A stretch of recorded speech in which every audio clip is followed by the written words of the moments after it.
to in verse 18 is, "But as you follow Jesus, you got to make sure and reject those who profess to be Christians, but are actually conducting themselves as enemies of the cross of Christ."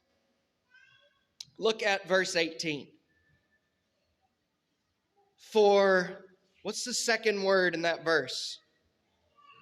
Many.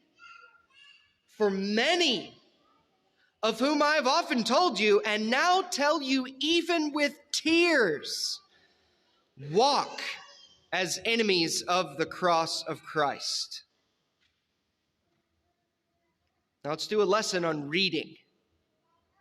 What is Paul meaning? What does he mean? Does he mean the people he's talking about preach against the cross of Christ? Or preach some kind of substitute? You can deal with your sin this way. You don't have to go to the cross and go to Jesus to have your sins forgiven. You can go this way. Is that what he means? No. Why would I say that? Because he uses the word walk.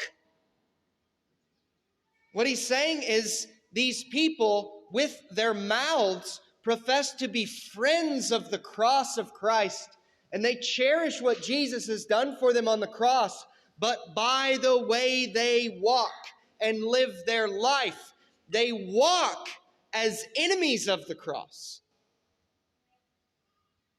You see that? Did you read verse 18 for yourself? That's why he says, walk as enemies of the cross of Christ. What does that mean? It means people who love the idea that Christ has been crucified so that we can be forgiven of our sin, and yet they will not forsake their sin. They still love their sin and still walk in their sin. And they even celebrate the fact that they can still sin and keep sinning, and they just keep going, well, thank God that Jesus died for me on the cross, because none of how I live matters. I'm not saved through my works. I'm saved through the cross of Jesus.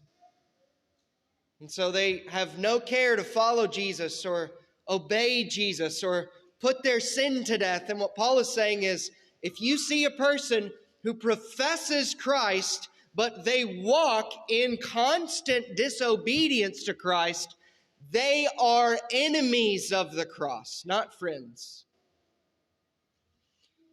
Here's the point. When you turn the cross into an excuse to keep on living in sin, you are not a Christian. You're in fact walking as an enemy of the cross of Christ.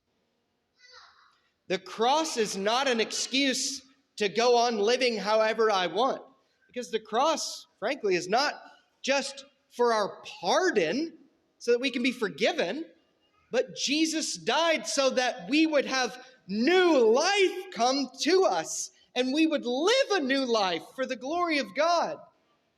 The cross is not just pardon, it's power, so that you would be set free from your bondage to sin. But those who still walk in darkness reveal that they're no friend of Christ crucified. Paul almost always has his harshest words for those who claim to be Christians, but they twist the gospel.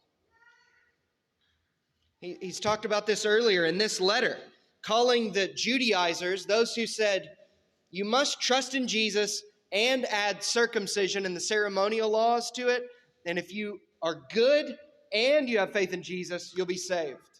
He calls them dogs, evildoers, the mutilators. If you add to the gospel, Paul gets very upset, as Jesus does. But also, if you try to take away from the gospel, like these people that he's going to talk about in verse 19, he's going to get specific. But in verse 18, he says they walk as enemies of the cross. What they're doing is taking away from the gospel. They're saying the gospel is just the good news that Jesus died and you're forgiven and you can live however you want. It's all just about being forgiven. It's not about being transformed. It's not about living your life to the glory of God and enjoying God and loving your neighbor and living in sanctification. No. Sin increases, grace abounds, so that means we just keep on sinning. That's taking away from the gospel. The good news is not just that Jesus will give you forgiveness. The good news is that Jesus lived, died, and arose so that you could be forgiven, counted righteous, and be born again and have a new king, new spiritual life, and that you could continually put your sin to death and follow Jesus in joy and glorify him in the world. That's the gospel. But anyone who tries to take that away, notice the harsh words Paul has for those who profess to be friends of the cross, but walk as what? Enemies. Enemies of the cross of Christ.